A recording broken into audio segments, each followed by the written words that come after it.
അടുത്തതായിട്ട് നമുക്ക് പുതിയൊരു ചാപ്റ്ററാണ് പഠിക്കാനുള്ളത്, bank reconciliation statement. Bank reconciliation statement പഠിക്കുന്നതിൻ്റെ മുൻപ് നമുക്ക് രണ്ട് ബേസിക് ആയിട്ടുള്ള കാര്യങ്ങൾ മനസ്സിലാകാറുണ്ട്. ഒന്ന്, ക്യാഷ് ബുക്ക് പ്രിപ്പയർ ചെയ്യുന്നത് നമുക്കറിയാം ഒരു ബിസിനസ്മാൻ അല്ലെങ്കിൽ ട്രേഡറാണ്. അതുപോലെ പാസ്ബുക്ക് ആരാണ് പ്രിപ്പയർ ചെയ്യുന്നത്?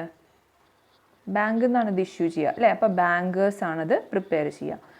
അപ്പോൾ നമുക്ക് ബിസിനസ്സിലൊരു ബാങ്കിങ് ട്രാൻസാക്ഷൻ ഉണ്ടാകുമ്പോൾ ആ എൻട്രി, ബാങ്കിങ് ട്രാൻസാക്ഷനുമായിട്ട് ബന്ധപ്പെട്ട എൻട്രി നമ്മൾ ഡബിൾ കോളം ക്യാഷ് ബുക്കിലെ ബാങ്ക് കോളത്തിൽ ഒന്നെങ്കിൽ ഡെബിറ്റ് സൈഡിലോ അല്ലെങ്കിൽ ക്രെഡിറ്റ് സൈഡിലോ എൻട്രി ഉണ്ടാവും അല്ലേ?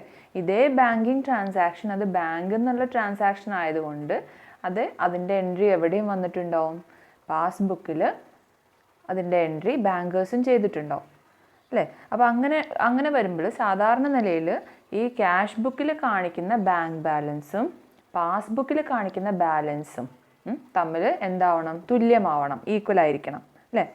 അപ്പോൾ അത് അപ്പം അത് നമ്മൾ എങ്ങനെയാണ് ഇനി അതിൻ്റെ എൻട്രി വരുന്നത് നോക്കാം. ക്യാഷ് ബുക്കിൽ ഇപ്പോൾ നമ്മൾ ഡെബിറ്റ് സൈഡിലാണ് ബാങ്ക് ക്യാഷ് ബുക്ക്, ഇപ്പോൾ ഡബിൾ കോളം ക്യാഷ് ബുക്ക് എടുക്കുക, ഇത് ബാങ്കിൻ്റെ കോളത്തിലാണ് ഇത് ബാധിക്കുക അല്ലേ? ബാങ്കിങ് ട്രാൻസാക്ഷൻസ് വരുമ്പോൾ ബാങ്ക് കോളത്തിലാണ് നമ്മൾ അതിൻ്റെ എൻട്രി വരിക. അപ്പം ബാങ്ക് കോളത്തിൽ വരുന്നതിൻ്റെ എൻട്രീസാണ് എവിടെ വരിക? പാസ്ബുക്കിലും വരിക. അപ്പം ക്യാഷ് ബുക്കിൻ്റെ ഡെബിറ്റ് സൈഡിൽ അല്ലെങ്കിൽ റെസീറ്റ് സൈഡിലുള്ള ബാങ്ക് കോളത്തിൽ നമ്മൾ എൻട്രി ചെയ്യുകയാണെന്നുണ്ടെങ്കിൽ അത് പാസ്ബുക്കിൻ്റെ ക്രെഡിറ്റിലാണ് വരിക. പാസ്ബുക്കിൻ്റെ ക്രെഡിറ്റ് എന്ന് പറഞ്ഞു കഴിഞ്ഞാൽ ഡെപ്പോസിറ്റാണ്. അപ്പോൾ ക്യാഷ് ബുക്കിലെ റെസീറ്റ് പാസ്ബുക്കിലെ എന്തായി മാറും? ഡെപ്പോസിറ്റായിട്ട് മാറും, അല്ലെങ്കിൽ ക്യാഷ് ബുക്കിൻ്റെ ഡെബിറ്റ് പാസ്ബുക്കിലെ ക്രെഡിറ്റ് ആയിട്ട് മാറും. ആ പാസ്ബുക്കിൻ്റെ താഴെ കൊടുത്തിരിക്കുന്ന ഫോർമാറ്റ് നോക്കിയാൽ അറിയാം. ഡേറ്റ്, പെർട്ടിക്കുലേഴ്സ്, വിഡ്രോവലിനെയാണ് നമ്മൾ ഡെബിറ്റ് എന്ന് പറയുന്നത്, ഡെപ്പോസിറ്റിനെ ക്രെഡിറ്റ് എന്നാണ് പറയുന്നത്. പിന്നെ നമ്മളുടെ ഡെബിറ്റ് ക്രെഡിറ്റ് ബാലൻസുകളൊക്കെ അതിൽ ഉണ്ടാവും. അപ്പം ഇത് മനസ്സിലാക്കേണ്ടത് ക്യാഷ് ബുക്കിലെ ഡെബിറ്റ് പാസ്ബുക്കിലെ ക്രെഡിറ്റ് ആയി വരും. ഇനി അതുപോലെ നമ്മൾ ക്യാഷ് ബുക്കിൽ ബാങ്ക് കോളത്തിൽ നമ്മൾ ക്രെഡിറ്റ് സൈഡിൽ ഉള്ള ബാങ്ക് കോളത്തിലാണ് അത് എൻട്രി ചെയ്യുന്നതെങ്കിൽ അതിനെ നമ്മൾ പേയ്മെൻറ്റ്സ് ആണ് എന്ന് പറയുന്നത്, ബാങ്ക് പേയ്മെൻ്റ് ആണ് അല്ലേ?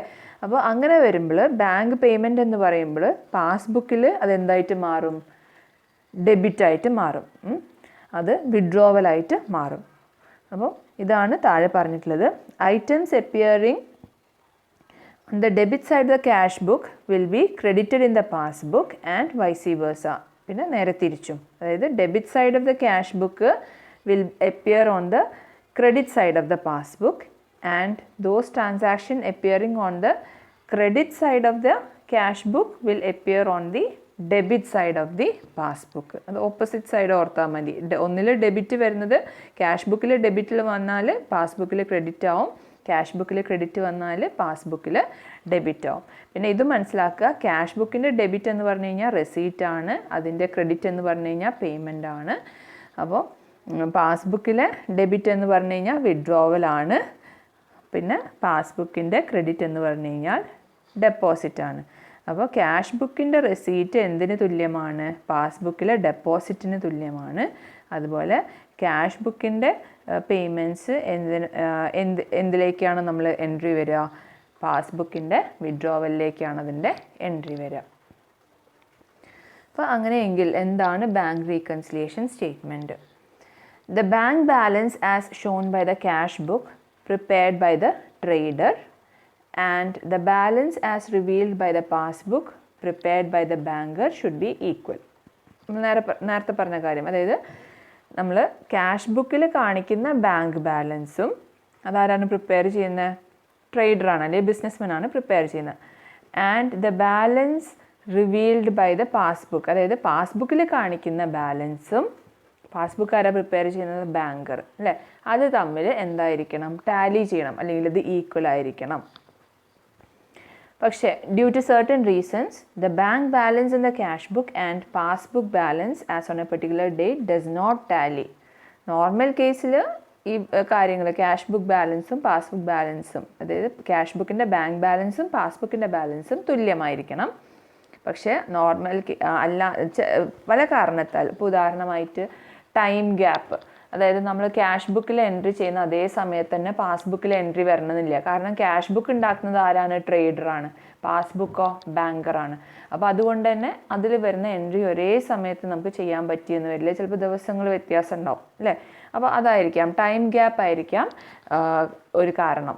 ഇനി ചിലപ്പോൾ ക്യാഷ് ബുക്കിലുള്ള എൻട്രിയിൽ തെറ്റുകൾ വരുത്തിയിട്ടുണ്ടാവും ആര്, ബിസിനസ്മാൻ. അല്ലെങ്കിൽ പാസ്ബുക്കിൽ എൻട്രി ചെയ്തപ്പോൾ ബാങ്കേഴ്സ് തെറ്റുകൾ വരുത്തിയിട്ടുണ്ടാവാം അല്ലേ. അപ്പോൾ അങ്ങനെ എറേഴ്സും ഉണ്ടാവാം. അപ്പോൾ ഒന്നുകിൽ ടൈം ഗ്യാപ്പ് അല്ലെങ്കിൽ എറേഴ്സ് കാരണമാണ് ഈ ഒരു ഡിഫറൻസ് ഉണ്ടാവുന്നത്.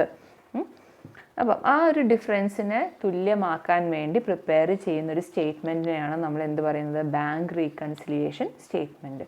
അപ്പോൾ താഴെ അതിൻ്റെ ഒരു സിമ്പിൾ മീനിങ് കൊടുത്തിട്ടുണ്ട്. എന്താണ് bank reconciliation statement? Bank reconciliation statement is a statement prepared by the depositor. Depositor അല്ലെങ്കിൽ ബിസിനസ്മാൻ അല്ലെങ്കിൽ ട്രേഡർ അല്ലേ, ഇതൊക്കെ ഒരാൾ തന്നെയാണ്. അത് ബാങ്ക് ഒരു ബിസിനസ്മാൻ്റെ ബാങ്കിൽ കൊണ്ട് ഡെപ്പോസിറ്റ് ചെയ്യുമ്പോൾ അയാൾക്കൊരു അക്കൗണ്ട് ഉണ്ടാകുമ്പോഴാണ് അയാൾ അവിടുത്തെ ഡെപ്പോസിറ്റർ ആവുന്നത് അല്ലേ. ആ ഡെപ്പോസിറ്റർ തന്നെയാണ് ഈ ബിസിനസ്മാനും, അതേ ആൾ തന്നെയാണ് നമ്മൾ ട്രേഡർ എന്ന് വിളിക്കുന്നത്. അപ്പോൾ ബാങ്ക് റീകൺസിലിയേഷൻ സ്റ്റേറ്റ്മെൻറ്റ് ആരാ പ്രിപ്പയർ ചെയ്യുന്നത്? ഡെപ്പോസിറ്റർ അല്ലെങ്കിൽ ബിസിനസ്മാൻ ആണിത് പ്രിപ്പയർ ചെയ്യുന്നത്. എന്തിനു വേണ്ടിയിട്ട്? For the purpose of reconciling or making agree the cash book balance with the passbook balance. എന്തിനു വേണ്ടിയിട്ട്? ക്യാഷ് ബുക്കിലെ ബാങ്ക് ബാലൻസും പാസ്ബുക്കിലെ ബാലൻസും തുല്യമാക്കാൻ വേണ്ടി. നമ്മൾ നേരത്തെ പറഞ്ഞു ഡിഫറൻസുകൾ ഉണ്ടാവും, പക്ഷെ ശരിക്കും ഡിഫറൻസ് വരാൻ പാടില്ല, പക്ഷെ പല കാരണത്താൽ ഡിഫറൻസുകൾ ഉണ്ടാവും. അപ്പോൾ ആ ഡിഫറൻസ് ഇല്ലാണ്ടാക്കാൻ വേണ്ടി, റീകൺസൈൽ അല്ലെങ്കിൽ മേക്കിംഗ് എഗ്രി തുല്യമാക്കാൻ വേണ്ടിയിട്ട് പ്രിപ്പയർ ചെയ്യുന്നൊരു സ്റ്റേറ്റ്മെൻറ്റാണ്. അത് പ്രിപ്പയർ ചെയ്യുന്ന ഒരു സർട്ടൻ ഡേറ്റിലാണ്. It is as on a certain date by making suitable adjustments. അതിന് വേണ്ട അഡ്ജസ്റ്റ്മെൻറ്റ്സ് നമ്മൾ ചെയ്തിട്ടാണ് അത് ഈ ഒരു പാസ്ബുക്കിൻ്റെ ബാലൻസും ക്യാഷ് ബുക്കിൻ്റെ ബാങ്ക് ബാലൻസും തമ്മിൽ നമ്മൾ ഈക്വൽ ആക്കുന്നത്. അപ്പോൾ സിമ്പിളായിട്ട് പറയുകയാണെന്നുണ്ടെങ്കിൽ ബാങ്ക് റീകൺസിലിയേഷൻ സ്റ്റേറ്റ്മെൻറ്റ് നമ്മൾ ആരാണ് പ്രിപ്പയർ ചെയ്യുന്നത്?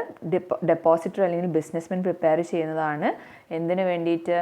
ക്യാഷ് ബുക്കിലെ ബാങ്ക് ബാലൻസും പാസ്ബുക്കിലെ ബാലൻസും തമ്മിൽ എഗ്രി ചെയ്യിക്കാൻ, അല്ലെങ്കിൽ റീകൺസൈൽ ചെയ്യിക്കാൻ, തുല്യമാക്കാൻ വേണ്ടി നമ്മൾ പ്രിപ്പയർ ചെയ്യുന്നൊരു സ്റ്റേറ്റ്മെൻറ്റാണ്. ഒരു പ്രത്യേക ഡേറ്റിനാണ് നമ്മളത് പ്രിപ്പയർ ചെയ്യുക, പല അഡ്ജസ്റ്റ്മെൻറ്റ്സും ചെയ്തിട്ടാണത് പ്രിപ്പയർ ചെയ്യുന്നത്. അപ്പോൾ ഈ ഒരു സ്റ്റേറ്റ്മെൻറ്റിനെയാണ് നമ്മൾ എന്ത് പറയുന്നത്? ബാങ്ക് റീകൺസിലിയേഷൻ സ്റ്റേറ്റ്മെൻറ്റ് എന്ന് പറയുന്നത്. നമ്മൾ പറഞ്ഞു ടൈം ഗ്യാപ്പ് അല്ലെങ്കിൽ എറേഴ്സ് കാരണം ഈ ഡിഫറൻസുകൾ ഉണ്ടാവാം. ക്യാഷ് ബുക്കിൻ്റെ ബാങ്ക് ബാലൻസിലും പാസ്ബുക്കിൻ്റെ ബാലൻസിലും തമ്മിൽ പല വ്യത്യാസങ്ങളും ഉണ്ടാവാം.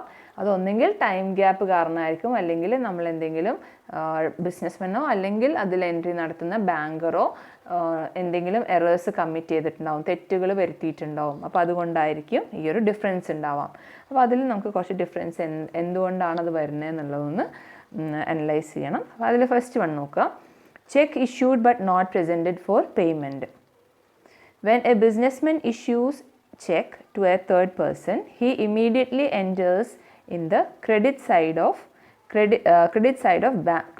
of bank column of cash book. അപ്പോൾ ഒരു ചെക്ക് ഇഷ്യൂ ചെയ്യുമ്പോൾ, ഒരു തേർഡ് പാർട്ടിക്ക് ചെക്ക് ഇഷ്യൂ ചെയ്യുമ്പോൾ ബിസിനസ്മാൻ എന്താ ചെയ്യുന്നത്? ആ ഇഷ്യൂ ചെയ്യാന്ന് പറയുമ്പോൾ പേ ചെയ്യാണ് അല്ലേ. അപ്പോൾ പേയ്മെൻറ്റ് സൈഡ് ഏതാണ്? അവർ ബിസിനസ്മാൻ ഇഷ്യൂ ചെയ്യുമ്പോൾ ബിസിനസ്മാൻ്റെ ക്യാഷ് ബുക്കിലാണ് അതിൻ്റെ എൻട്രി വരിക അല്ലേ. അപ്പോൾ അവരുടെ ക്യാഷ് ബുക്കിൽ പേയ്മെൻറ്റ് സൈഡിൽ, അതായത് ക്രെഡിറ്റ് സൈഡിൽ നമ്മൾ എന്ത് ചെയ്യുന്നു? ആ ഒരു എൻട്രി വരുത്തുന്നുണ്ട് അല്ലേ. ക്രെഡിറ്റ് സൈഡിലുള്ള ബാങ്ക് കോളത്തിൽ അതിൻ്റെ എൻട്രി വരുത്തുന്നുണ്ട്.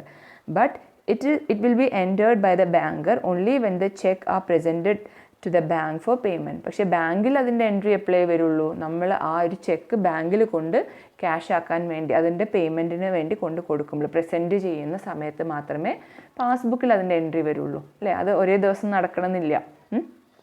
അപ്പോൾ അങ്ങനെ വ്യത്യസ്ത ദിവസങ്ങളിൽ വരുമ്പോൾ എന്ത് വരും?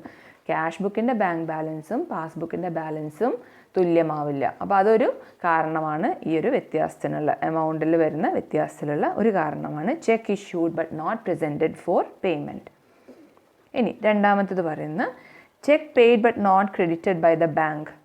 ചെക്ക് പേ ചെയ്തിട്ടുണ്ട്, പക്ഷേ നമ്മൾ ഇതുവരെ ബാങ്കിൽ അത് നമ്മളുടെ അക്കൗണ്ടിൽ ക്രെഡിറ്റ് ആയിട്ടില്ല. അല്ലെങ്കിൽ വേറെ രീതിയിൽ പറയുകയാണെങ്കിൽ cheque deposited but not yet collected. അതെന്താ നോക്കാം. Cheque received from a customer might have been paid in to bank and entered on the debit side of the cash book by the trader. അപ്പം ഒരു check നമുക്ക് ഒരു check കിട്ടിക്കഴിഞ്ഞ് കഴിഞ്ഞാൽ നമ്മൾ അതെന്ത് ചെയ്യുന്നു, ചെക്ക് ഡെബിറ്റ് സൈഡ്, അതായത് receipt side of cheque receive ചെയ്യുമ്പോൾ നമ്മൾ റെസീറ്റ് സൈഡിലാണ് അല്ലേ, ക്യാഷ് ബുക്കിൻ്റെ റെസീറ്റ് സൈഡിലാണ് നമ്മളത് എൻട്രി ചെയ്യുന്നത്, ബിസിനസ്മാൻ എൻട്രി ചെയ്യുന്നത്. പക്ഷേ അത് ബാങ്കിൽ നമ്മൾ എപ്പോഴേ ഉള്ളൂ, ബാങ്കിൽ കൊണ്ട് നമ്മളത് ക്രെഡിറ്റ് ചെയ്യണമെങ്കിൽ, അല്ലെങ്കിൽ ബാങ്കിൽ അത് കളക്ഷന് കൊടുക്കുമ്പോൾ അത് ക്ലിയറൻസ് കഴിഞ്ഞാലേ ഉള്ളൂ അത് എന്താവുന്നത്, പാസ്ബുക്കിൽ അത് ക്രെഡിറ്റ് ചെയ്യപ്പെടുന്നത് ഇതേ ചെക്ക്. അപ്പോൾ ക്യാഷ് ബുക്കിൽ ഡെബിറ്റ് ചെയ്ത ചെക്ക് പാസ്ബുക്കിൽ അത് എപ്പോഴാണ് ക്രെഡിറ്റ് ചെയ്യുന്നത്, അത് ആ ചെക്ക് ക്ലിയർ ആവുമ്പോഴാണ് അല്ലേ, അല്ലെങ്കിൽ അത് അവരത് only when it is realised അല്ലേ, ആ ചെക്ക് റിയലൈസ് ചെയ്യുന്ന സമയത്തേ ഉള്ളൂ അത് വരും. അപ്പോൾ അത് അതിലുള്ള കാലതാമസം കാരണം എന്ത് വരാം, പാസ്ബുക്കിൻ്റെ ബാലൻസും ക്യാഷ് ബുക്കിൻ്റെ ബാങ്ക് ബാലൻസും തമ്മിൽ വ്യത്യാസം ഉണ്ടാവും. ഇനി അടുത്ത മൂന്നാമത്തത് ഇൻട്രസ്റ്റ്. ഇവിടെ ഇൻട്രസ്റ്റ് കൊണ്ട് ഇൻട്രസ്റ്റ് ഓൺ ഡെപ്പോസിറ്റ് ആണ് ഉദ്ദേശിക്കുന്നത്, നമ്മളുടെ ബാങ്കിൻ്റെ മുകളിലെ ഡെപ്പോസിറ്റ്, ഇൻട്രസ്റ്റ് റിസീവ്ഡ് ഇൻകം ആയിട്ടുള്ള. പിന്നെ ഡിവിഡൻഡ് എന്ന് പറയുമ്പം ഇപ്പം കമ്പനീസിലൊക്കെ ആണെന്നുണ്ടെങ്കിൽ അവർക്ക് ഓണേഴ്സിന് അവരെ പ്രോഫിറ്റിൽ നിന്ന് കിട്ടുന്ന പ്രോഫിറ്റിൻ്റെ ഒരു വിഹിതം, ഓണേഴ്സിന് കിട്ടുന്ന ആ വിഹിതത്തിനെയാണ് നമ്മൾ എന്ത് പറയുന്നത്, ഡിവിഡൻഡ് എന്ന് പറയുന്നത്. അപ്പോൾ interest, dividend etcetera credited by the bank, അത് നമ്മളുടെ അക്കൗണ്ടിലേക്ക് ബാങ്കുകാർ ഡെപ്പോസിറ്റ് ചെയ്യുകയാണെന്നുണ്ടെങ്കിൽ അല്ലെങ്കിൽ ക്രെഡിറ്റ് ചെയ്യുകയാണെന്നുണ്ടെങ്കിൽ എന്താ സംഭവിക്കുന്നത് നോക്കാം. Interest allowed on bank deposit, നമ്മളുടെ നമുക്ക് ബാങ്കിലുള്ള പണത്തിൻ്റെ മുകളിൽ നമുക്കൊരു ഇൻട്രസ്റ്റ് കിട്ടുന്നത് അത് ബാങ്കുകാരാണ് നമ്മളുടെ അക്കൗണ്ടിൽ ക്രെഡിറ്റ് ചെയ്യുന്നത് അല്ലേ. നമ്മൾ ചിലപ്പോൾ ആ ക്രെഡിറ്റ് ചെയ്യുന്ന ദിവസം തന്നെ അറിയണമെന്നില്ല. അതുപോലെ നമുക്ക് വേണ്ടിയുള്ള ഇൻട്രസ്റ്റ് അവർ കളക്ട് ചെയ്യുകയാണെന്നുണ്ടെങ്കിൽ, ബാങ്ക് കളക്ട് ചെയ്യുകയാണെന്നുണ്ടെങ്കിൽ അവർ നേരിട്ട് അത് എന്ത് ചെയ്യുന്നു, നമ്മളുടെ അക്കൗണ്ടിലേക്ക് അത് ഡെപ്പോസിറ്റ് ചെയ്യുകയാണ് അല്ലെങ്കിൽ ക്രെഡിറ്റ് ചെയ്യുകയാണ്. അപ്പോൾ അങ്ങനെ ആവുമ്പോൾ എന്താവുന്നത്, പാസ്ബുക്കിൽ അത് ക്രെഡിറ്റ് ആയിട്ട് കാണിക്കും, പക്ഷേ അത് ട്രേഡർ അത് നമ്മളുടെ ക്യാഷ് ബുക്കിൽ ഡെബിറ്റ് എന്ന് പറയുമ്പോൾ നമുക്ക് റെസീറ്റ് ആയി അല്ലേ, ബാങ്കിൽ നമുക്ക് റെസീറ്റ് ആയി എന്ന് കാണിക്കാൻ അവിടെ ചെറിയൊരു കാലതാമസം ഉണ്ടെങ്കിൽ അവിടെയും എന്ത് വരുന്നു, ആ ഒരു ഡിഫറൻസ് ഉണ്ടാവുന്നുണ്ട്. അത് ഒരേ ദിവസം തന്നെ നടക്കില്ല. അപ്പോൾ അതുകൊണ്ടാണ് ആ ഒരു എൻട്രീസിൽ വരുന്ന ടൈം ഗ്യാപ്പ് കാരണമാണ് ക്യാഷ് ബുക്ക് ബാലൻസും അതുപോലെ പാസ്ബുക്ക് ബാലൻസും ഡിഫർ ചെയ്യുന്നത്. ഇനി അടുത്ത ഡിഫറൻസ് നോക്കുക, നാലാമത്തത് bank charges interest on over draft debited in the passbook. നേരത്തെ കേസിൽ എന്തായിരുന്നു, interest dividend credited in the പാസ്ബുക്കാണ്. ഇവിടെ ഇതെന്താണ്, ബാങ്ക് ചാർജസ് അതുപോലെ ഇൻട്രസ്റ്റ് ഓൺ ഓവർ ഡ്രാഫ്റ്റ് അല്ലെങ്കിൽ ലോൺ അതൊക്കെ പാസ്ബുക്കിൽ ഡെബിറ്റ് ചെയ്യുകയാണെന്നുണ്ടെങ്കിൽ അതൊക്കെ ആരാ ചെയ്യുന്നത്, അതും ബാങ്കിലാണത് അവർ ചെയ്യുക, അത് നമ്മളുടെ പാസ്ബുക്കിലാണ് ആദ്യം ചെയ്യുക. അപ്പോൾ നോക്കി നോക്കുക, bank charges interest on over draft, അതുപോലെ commission for collection of cheque bills, ചെക്കും ബില്ലൊക്കെ കളക്ട് ചെയ്യാൻ വേണ്ടിയിട്ട് ബാങ്ക് നമ്മളെടുത്ത് നിന്ന് ഈടാക്കുന്ന കമ്മീഷൻ, അതെല്ലാം അവരെന്ത് ചെയ്തിട്ടുണ്ടാവും, ബാങ്ക് നമ്മളുടെ ഡെപ്പോസിറ്റിൽ നിന്ന് എടുത്ത് ഈടാക്കിയിട്ടുണ്ടാവും. അതായത് നമ്മളുടെ അക്കൗണ്ടിൽ നിന്ന് അത് വിഡ്രോ ചെയ്തിട്ടുണ്ടാവും, അതായത് പാസ്ബുക്കിൽ അത് ഡെബിറ്റ് ചെയ്തിട്ടുണ്ടാവും. ഇത്തരത്തിലുള്ള ചാർജസുകളൊക്കെ നമ്മളുടെ പാസ്ബുക്കിൽ ബാങ്കുകാർ ഡെബിറ്റ് ചെയ്തിട്ടുണ്ടാവും. പക്ഷേ അതിൻ്റെ എൻട്രി ബിസിനസ്മെൻ പിന്നീട് ഒരു ഡേറ്റിലേ അവർ അറിയുന്നുള്ളൂ. അത് എന്നാണോ അവർ അറിയുന്നത് അതിനനുസരിച്ചിട്ടുള്ള ഒരു ക്യാഷ് ബുക്കിൽ എന്ത് ചെയ്യുന്നത്, അത് ക്രെഡിറ്റ് ചെയ്യുന്നത്. അപ്പോൾ അതാണ് പറയുന്നത്, but it will be entered by the trader only on a later date in his cash book as he may not be aware about them on the same date. അതേ ഡേറ്റിന് അവെയർ ആയിരിക്കണമെന്നില്ല. അപ്പോൾ അതുകൊണ്ട് തന്നെ അത് പിന്നീടായിരിക്കും അത് പാസ്ബുക്കിൽ ഡെബിറ്റ് ചെയ്ത കാര്യം ക്യാഷ് ബുക്കിൽ ക്രെഡിറ്റ് ചെയ്യുന്നുണ്ടാവുക. അപ്പോൾ അതും ഡിഫറൻസിനൊരു കാരണമാണ്. ഇനി അടുത്തത് അഞ്ചാമത്തത് ചെക്ക് ക്രെഡിറ്റഡ് ബട്ട് ഡിസോണേർഡ്. അപ്പോൾ when a check is discounted, bank will credit it in the passbook and customer debited in the cash book. ഒരു ചെക്ക് ഡിസ്കൗണ്ട് ചെയ്യുന്ന സമയത്ത്, ബാങ്കിൽ കൊണ്ട് ഡിസ്കൗണ്ട് ചെയ്യുന്ന സമയത്ത് എന്ത് ചെയ്യുന്നു, ആ ചെക്കിൻ്റെ എമൗണ്ട് നമ്മളുടെ പാസ്ബുക്കിൽ ക്രെഡിറ്റ് ചെയ്തിട്ടുണ്ടാവും, അതുപോലെ കസ്റ്റമറിൻ്റെ ക്യാഷ് ബുക്കിൽ ഡെബിറ്റും ചെയ്തിട്ടുണ്ടാവും. ഇനി അങ്ങനെ ആകുമ്പോൾ എന്താണ്, ഇത് ബാലൻസുകൾ രണ്ട് കേസിലും ബാലൻസ് ഇൻക്രീസ് ചെയ്യും അല്ലേ, ക്യാഷ് ബുക്കിലായാലും പാസ്ബുക്കിലായാലും അത് ഇൻക്രീസ് ചെയ്യും. ഒന്നിൽ ക്രെഡിറ്റ് ആയി എന്ന് പറയുമ്പോൾ ഒന്നിൽ ഡെപ്പോസിറ്റ് ആയിട്ട് കാണിക്കും, അപ്പോൾ പാസ്ബുക്കിൻ്റെ ബാലൻസ് കൂടും. പാസ്ബുക്കിൽ ഡെപ്പോസിറ്റ് എന്ന് പറയുമ്പോൾ പാസ്ബുക്കിൻ്റെ ബാലൻസ് കൂടുക എന്നാണ് അർത്ഥം. അതുപോലെ ക്യാഷ് ബുക്കിൽ അത് ഡെബിറ്റ് ചെയ്യുക എന്നർത്ഥം, ക്യാഷ് ബുക്കിൽ റെസീറ്റ് ആണ് അല്ലേ, അപ്പോൾ അതുകൊണ്ട് ക്യാഷ് ബുക്കിലെ ബാലൻസും ഇൻക്രീസ് ചെയ്തിട്ടുണ്ടാവും. തുല്യമായിട്ടുള്ള രീതിയിലാണ് അതിന് എഫക്റ്റ് സെയിം ആയിരിക്കും. ഇനി later on if the cheque is dishonoured, പിന്നീട് ഈ ചെക്ക് ഡിസോണർ ആവുകയാണെന്നുണ്ടെങ്കിൽ, ഡിസോണർ ആവുക എന്ന് പറയുമ്പോൾ ക്യാൻസൽ ആവുകയാണെന്നുണ്ടെങ്കിൽ ബാങ്കർ എന്ത് ചെയ്യും, the bank will debit the customer's account but it may not be entered in the trader in the cash book at the same time. അപ്പോൾ ഈ ഒരിക്കൽ ഡെപ്പോസിറ്റ് ചെയ്ത ഈ ഒരു ചെക്ക് പിന്നീട് ക്യാൻസലായി പോകുമ്പോൾ ബാങ്ക് എന്താ ചെയ്യുക, പാസ്ബുക്കിൽ ഡെബിറ്റ് കൊടുക്കും. നേരത്തെ ക്രെഡിറ്റ് ചെയ്ത സാധനം എന്ത് ചെയ്യുന്നു, പിന്നെ ഈ ചെക്കിൻ്റെ പേരിൽ ചെക്ക് ക്യാൻസലാകുമ്പോൾ നമ്മളുടെ അക്കൗണ്ട് പാസ്ബുക്കിൽ എന്ത് ചെയ്യും, ഡെബിറ്റ് ചെയ്യും. പക്ഷേ ആ പാസ്ബുക്കിൽ ഡെബിറ്റ് ചെയ്തതിനനുസരിച്ച് നമ്മൾ എന്ത് ചെയ്തിട്ടുണ്ടാവില്ല, ഒരു ട്രേഡർ എന്നുള്ള നിലയിൽ നമ്മൾ ക്യാഷ് ബുക്കിൽ അത് ക്രെഡിറ്റ് ചെയ്തിട്ടുണ്ടാവില്ല. അത് പേയ്മെൻറ്റ് ഒരു ചിലവായി നമ്മൾ കാണിച്ചിട്ടുണ്ടാവില്ല. അപ്പോൾ അങ്ങനെയും എന്ത് വരാം, പാസ്ബുക്കും ക്യാഷ് ബുക്കും തമ്മിൽ ഡിഫറൻസ് ഉണ്ടാവാം. പിന്നെ അടുത്ത കാരണം പറയുന്നത് 6ാമത്തെ നോക്കുക, direct payment in to bank by traders customer. ഇപ്പോൾ ഒരു ബിസിനസ്മാൻ്റെ കസ്റ്റമേഴ്സ് ഉണ്ടാവും. അവരിൽ ചിലവർ എന്ത് ചെയ്യും, നമ്മൾ അക്കൗണ്ട് നമ്പർ കൊടുത്തു കഴിയുമ്പം ആ ഒരു ബിസിനസ്മാൻ്റെ അക്കൗണ്ടിലേക്ക് നേരിട്ട് ബിസിനസ്സിന് കൊടുക്കാനുള്ള പണം നേരിട്ട് അക്കൗണ്ടിലേക്ക് ഇട്ട് കൊടുക്കും അല്ലേ. അപ്പോൾ അങ്ങനെ ചെയ്യുകയാണെന്നുണ്ടെങ്കിൽ എന്താ സംഭവിക്കുക, the customer of a trader might have deposited the money into trader's bank account directly. നേരിട്ട് ബിസിനസ്മാൻ്റെ ബാങ്ക് അക്കൗണ്ടിലേക്ക് ഡെപ്പോസിറ്റ് ചെയ്തിട്ടുണ്ടാവും. അപ്പോൾ പാസ്ബുക്കിൽ എന്ത് ചെയ്യും, ബാങ്കുകാർ അത് ഡെപ്പോസിറ്റ് ആയിട്ട് അല്ലെങ്കിൽ ക്രെഡിറ്റ് ആയിട്ട് കാണിക്കും. പക്ഷേ അത് നമ്മളോട് പിന്നീടേയുള്ളൂ അറിയിച്ചിട്ടുണ്ടാവുക. But it may not be intimated to the traders soon. ബിസിനസ്മാനെ അത് പെട്ടെന്ന് തന്നെ അറിയിച്ചിട്ടുണ്ടാവില്ല. അപ്പോൾ അതുകൊണ്ട് തന്നെ നമ്മൾ ക്യാഷ് ബുക്കിൽ എന്ത് ചെയ്തിട്ടുണ്ടാവില്ല, ബാങ്കിൽ പാസ്ബുക്കിൽ ക്രെഡിറ്റ് വന്നത് നമ്മൾ ക്യാഷ് ബുക്കിൽ എന്ത് ചെയ്യണം, ഡെബിറ്റ് ചെയ്യണം. അത് വന്നിട്ടുണ്ടാവില്ല. അപ്പോൾ ഇതും ഒരു ഡിഫറൻസിനുള്ള മറ്റൊരു കാരണമാണ്. ഇനി അടുത്തത് 7ാമത് പറയുന്നത് payment made by the bank on behalf the customer. ചില കേസിൽ ബാങ്കുകാർ നമ്മളുടെ ഇൻസ്ട്രക്ഷൻസ് പാലിച്ച്, സ്റ്റാൻഡിങ് ഇൻസ്ട്രക്ഷൻസ് പാലിച്ച് അവരെന്ത് ചെയ്യും, നമ്മൾക്ക് വേണ്ടിയിട്ട് പല പേയ്മെൻറ്റ്സും ചെയ്യും. ഉദാഹരണമായിട്ട് ഇൻഷുറൻസ് അടയ്ക്കുക. അപ്പോൾ ഒരു ബിസിനസ്മാൻ്റെ ഇൻഷുറൻസ് ബാങ്ക് വഴി വേണമെങ്കിൽ അടയ്ക്കാം അല്ലേ. അപ്പോൾ അത് ബാങ്കുകാർ അടച്ചു കൊടുക്കും. നമ്മൾ നിർദ്ദേശം കൊടുത്താൽ മതി. അപ്പോൾ അവർ നമ്മളുടെ അക്കൗണ്ടിൽ നിന്ന് എടുത്ത് പേ ചെയ്തോളും. അതുപോലെ തന്നെ മറ്റു കാര്യങ്ങൾ, വേറെ എന്തെങ്കിലും ബില്ല്, ഇലക്ട്രിസിറ്റി ബില്ല് പേ ചെയ്യുക. അപ്പോൾ അതൊക്കെ നേരിട്ട് ബാങ്ക് വഴി നമ്മളവരെ ഏൽപ്പിച്ച് കഴിഞ്ഞ് കഴിഞ്ഞാൽ നമ്മളുടെ അക്കൗണ്ടിൽ നിന്ന് എടുത്തിട്ട് അവർ പേ ചെയ്തോളും. അപ്പോൾ അങ്ങനെ നമ്മൾക്ക് വേണ്ടിയിട്ട് ബാങ്കുകാർ ചെയ്യുമ്പോൾ എന്താ സംഭവിക്കുക നോക്കാം. The bank might have made some payments on behalf of the customer under standing instructions and debited the customer's account. ഇവിടെ ഈ കസ്റ്റമർ കൊണ്ട് ഉദ്ദേശിക്കുന്നത് ആരാണ്, ഈ ഒരു ബിസിനസ്മാൻ ആ ഒരു ബാങ്കിലെ കസ്റ്റമറാണ് അല്ലേ. അപ്പോൾ അവരുടെ കസ്റ്റമർക്ക് വേണ്ടിയിട്ട് അവർ ബില്ലും അതുപോലെ ഇൻഷുറൻസ് പ്രീമിയം ഒക്കെ അടച്ചിട്ടുണ്ടോ. അപ്പോൾ അങ്ങനെ വരുമ്പോൾ നമ്മൾ ഈ ബിസിനസ്മാൻ എന്ന് പറഞ്ഞ ഈ ഒരു കസ്റ്റമറിനെ എന്ത് ചെയ്തിട്ടുണ്ടാവും, പാസ്ബുക്കിൽ അവരെന്ത് ചെയ്തിട്ടുണ്ടാവും, ഡെബിറ്റ് ചെയ്തിട്ടുണ്ടാവും അല്ലേ. കാരണം നമ്മുടെ അക്കൗണ്ടിൽ നിന്ന് വിഡ്രോ ചെയ്തിട്ടാണല്ലോ അവർ അടയ്ക്കുന്നുണ്ടാവുക. But the customer may not have entered the same in the cash book. പക്ഷേ ഈ ഒരു കസ്റ്റമർ, അതായത് ഈ ഒരു ബിസിനസ്മാൻ എന്ത് ചെയ്തിട്ടുണ്ടാവില്ല, അവരുടെ ക്യാഷ് ബുക്കിൽ അതിൻ്റെ എൻട്രി ആ സെയിം ഡേറ്റിന് വരുത്തിയിട്ടുണ്ടാവില്ല. അപ്പോൾ അങ്ങനെയും അത് മറ്റൊരു കാരണമാണ് പാസ്ബുക്ക് ബാലൻസും ക്യാഷ് ബുക്ക് ബാലൻസും തമ്മിൽ ഡിഫറൻസ് വരാനുള്ളത്. ഇനി അടുത്തത് dishonour of bill discounted with a bank. Sometimes the customer discounts bill of exchange before maturity for urgent cash. If on the date of maturity such a bill is dishonored, the bank will debit the customer's account. ഇപ്പം ഇവിടെ കസ്റ്റമറോട് ഇവിടെ ഉദ്ദേശിക്കുന്ന ആരാണ്, നമ്മൾ businessman.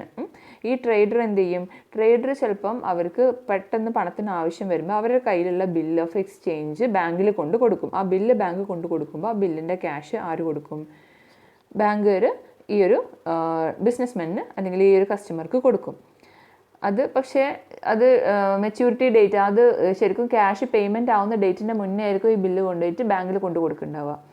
പക്ഷേ എന്താ സംഭവിക്കുക, ചിലപ്പം ഇപ്പോൾ ബാങ്കുകാർ ഈ ഒരു ബിസിനസ്മാനിന് പണം കൊടുത്തതിന് ശേഷം അതിൻ്റെ ഡ്യൂ ഡേറ്റ് ആവുന്ന സമയത്ത്, ഇതിന് ശേഷമായിരിക്കുമല്ലോ ഡ്യൂ ഡേറ്റ് ആവുക, ആ ബില്ലിൻ്റെ പേയ്മെൻറ്റ് ആവുന്ന സമയത്ത് ഒരു പക്ഷേ എന്താവും, ആ ബില്ല് ക്യാൻസലായിപ്പോവും.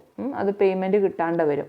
ആരാണോ അത് പേയ്മെൻറ്റ് കൊടുക്കേണ്ടത് അത് പേയ്മെൻറ്റ് കിട്ടാണ്ട് വരും. അപ്പോൾ അത് ക്യാൻസലാവുമ്പോൾ എന്താ ചെയ്യുക, ബാങ്കുകാർ ഇവരുടെ ഈ ബിസിനസ്മാൻ്റെ അക്കൗണ്ട് എന്ത് ചെയ്യും, ഡെബിറ്റ് ചെയ്യും. അപ്പോൾ ഡെബിറ്റ് ചെയ്യും. അപ്പോൾ അതുകൊണ്ട് പാസ്ബുക്കിൽ അത് വിഡ്രോവലായിട്ട് കിടക്കും. കാരണം അത് ഡിസോണർ ആവുകയാണ്. ബില്ല് ഡിസോണർ ആകുമ്പോൾ പാസ്ബുക്കിൽ എന്ത് ചെയ്യും, ഈ ബിസിനസ്മാൻ അല്ലെങ്കിൽ കസ്റ്റമറിൻ്റെ അക്കൗണ്ടിനെ അവർ ഡെബിറ്റ് ചെയ്യും. പക്ഷേ നമ്മൾ അതിൻ്റെ കറക്റ്റ് എൻട്രി ക്യാഷ് ബുക്കിൽ അതേ ദിവസം തന്നെ വരുത്തിയിട്ടുണ്ടാവില്ല. അപ്പോൾ അത് എന്താണ്, ഈ ഒരു ഡിഫറൻസിന് കാരണമാണ്. ഇനി അടുത്തത് 9ാമത്തെ ഇത് നോക്കുക, errors and omissions. Errors and omissions either in the cash book or in the passbook is another reason for difference between the balance as per passbook and cash book. അപ്പോൾ എറേഴ്സ്, തെറ്റുകൾ അല്ലെങ്കിൽ ഒമിഷൻസ് എന്ന് പറഞ്ഞു കഴിഞ്ഞാൽ നമ്മൾ എഴുതാൻ വിട്ടു പോവുക. ഒന്നുകിൽ നമ്മൾ തെറ്റ് വരുത്തുക അല്ലെങ്കിൽ എഴുതാൻ വിട്ടു പോവുക. അത് ആർക്ക് സംഭവിക്കാം?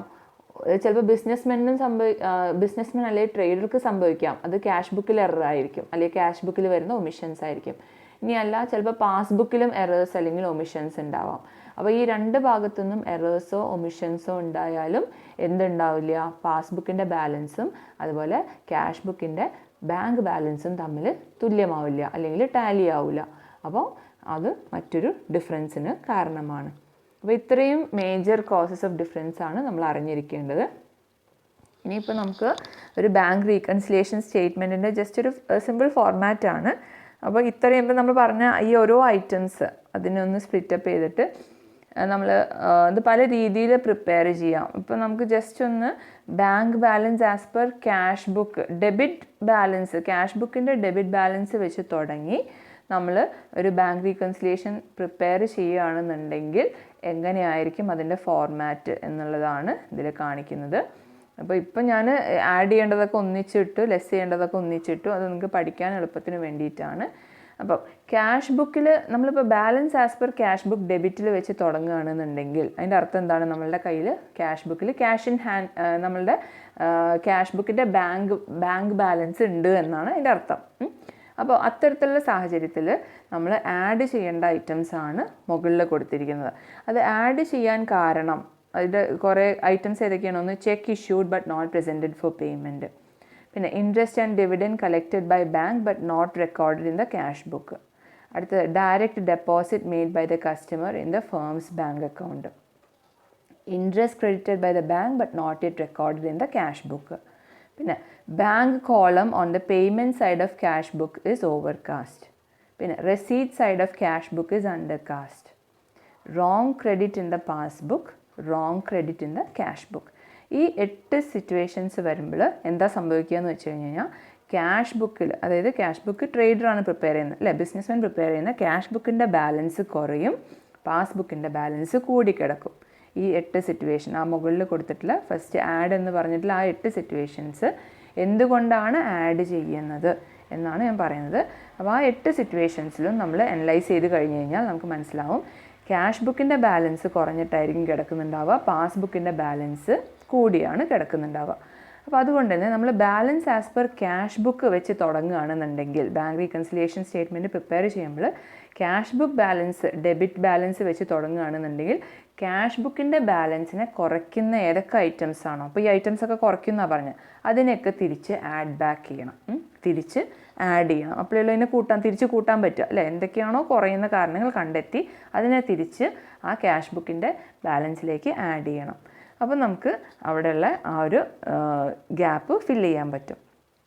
ഇനി അതുപോലെ താഴെ ലെസ് എന്ന് കൊടുത്ത ഐറ്റത്തിൽ അവിടെയുണ്ട് ഒരു 8 ഐറ്റം. അതായത് cheque deposited but not yet collected, bank charges, bank commission entered in the passbook but not in the cash book, interest on over draft, പിന്നെ cheque receive from the third party entered in the cash book but not deposited in to bank, cheque dishonoured but not record in the cash book, payment made by banker under standing instruction not recorded in the cash book, wrong debit in the cash book, wrong debit in the passbook. ഈ താഴെ പറഞ്ഞിട്ടുള്ള less എന്ന് പറഞ്ഞ ആ ഒരു ഐറ്റത്തിൻ്റെ താഴെ എഴുതിയിരിക്കുന്ന 8 items cash book ബാലൻസിനെ കൂട്ടുന്നു, പാസ്ബുക്ക് ബാലൻസിനെ കുറയ്ക്കുന്നു. അപ്പോൾ നമ്മൾ അതുകൊണ്ട് തന്നെ കൂട്ടുന്ന കാര്യത്തിനെ നമ്മൾ തിരിച്ച് കുറയ്ക്കുകയാണ് വേണ്ടത്. അപ്പോൾ അതുകൊണ്ടാണ് നമ്മളിവിടെ ഈ ഐറ്റത്തിനെയൊക്കെ ലെസ് ചെയ്യുന്നത്. ക്യാഷ് ബുക്കിൻ്റെ ബാലൻസ് കൂട്ടുന്നത് എന്തൊക്കെയാണോ അതിനൊക്കെ നമ്മൾ ഏതിന്ന് കുറയ്ക്കണം, നമ്മൾ ആ മുകളിൽ തുടങ്ങുന്ന ക്യാഷ് ബുക്ക് ബാലൻസിൽ നിന്ന് കുറച്ച് കൊണ്ടുവരണം. അപ്പം എന്നിട്ട് നമുക്ക് ഫൈനലായിട്ട് ഇതെല്ലാം ചെയ്തതിന് ശേഷം നമുക്ക് ഫൈനലായിട്ട് കിട്ടുന്ന റിസൾട്ടാണ് balance as per passbook credit. അപ്പോൾ നോക്കുക, ക്യാഷ് ബുക്ക് ബാലൻസിൽ തുടങ്ങിയാൽ നമ്മൾ ലാസ്റ്റ് നമുക്ക് ആൻസർ കിട്ടുമ്പോൾ പാസ്ബുക്ക് ബാലൻസിലേക്ക് നമ്മൾ എത്തുന്നു.